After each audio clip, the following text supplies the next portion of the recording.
Now, as I'd mentioned in the introduction to this module, I think one of the things or one of the thoughts that should be going through your head right now is, oh my, this is really, really complex. There's a lot of steps involved here. Should I ever have the inadvertent loss of an object or a container? Well, in that introduction, I also told you that the tasks here are kind of designed to lead you towards a conclusion, which is where we're at right now with the idea of the Active Directory recycle bin. Back in days prior to the recycle bin, you actually had a pretty big ecosystem of third-party solutions that were out there to try to simplify this process of backing up and restoring the entire Active Directory or individual objects. A number of those solutions still exist, but some of the functionality actually is no longer necessary because it's baked right here into the operating system itself. Here we are back on dc.company.pri, and if I come here under Tools, I want to show you the Active Directory Administrative Center, where we can take a look at the recycle bin. Now, the recycle bin here built into the ADAC is a solution that works once you upgraded your Active Directory Forest functional level to at least Windows Server 2008 R2. My presumption is that a lot of us are already at that level, but if you're not at the Forest functional level of 2008 R2, you're not going to be able to use what I'm about to show you. And arguably, if you're not that far, it's this single feature which can probably be one of the biggest drivers to get yourself to that Forest functional level. Now, over here on the right, you can see this Enable Recycle Bin link. So number one, you have to have the correct Forest functional level. And then number two, you have to have the Enable Recycle Bin item turned on prior to the inadvertent deletion of any objects or containers. So my advice here is you might actually stop this and then take a look at your own environment to make sure that both of those things are in place to protect yourself prior to anybody inadvertently removing an account. So let's go here and actually enable the Active Directory recycle bin so that we can then inadvertently delete an account and then watch how easy it is to recover that account here once it's been removed.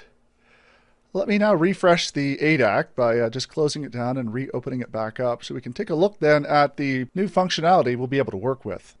Back over here under Company Local, what we're looking for is a deleted objects container, which we can find if we start scrolling down here through the long tree view to identify right down here the actual deleted objects that are currently in the domain. Now, these deleted objects are marked with tombstone values that can exist for a varying period of time depending on the characteristics of your domain. Most domains these days have, I believe it's 180 days that an object will exist in this deleted objects container. This value is configurable, although we won't really get into the details of it. If you wish to modify one of the characteristics over in the configuration container here in your Active Directory, so you could increase the lifetime value if you wanted to a much larger number. Well, let's actually go through and now delete an object so that we can see just how easy it is to bring that object back to life once again.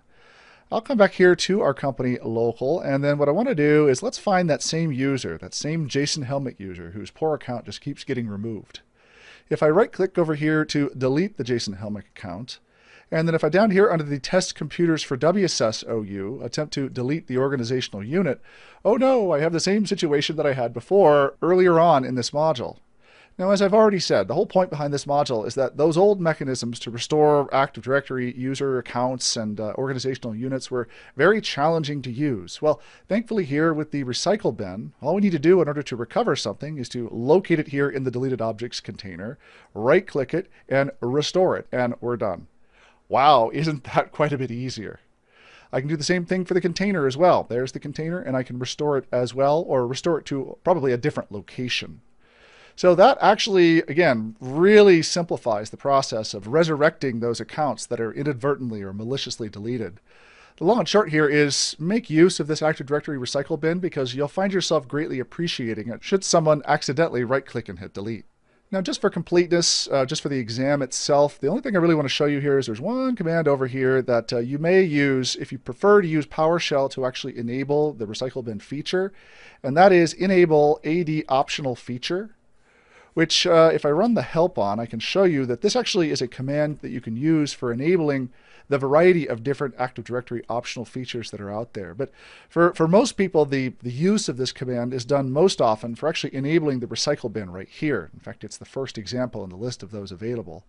So you would use this command in this format with this syntax in order to enable the recycle bin should you so choose.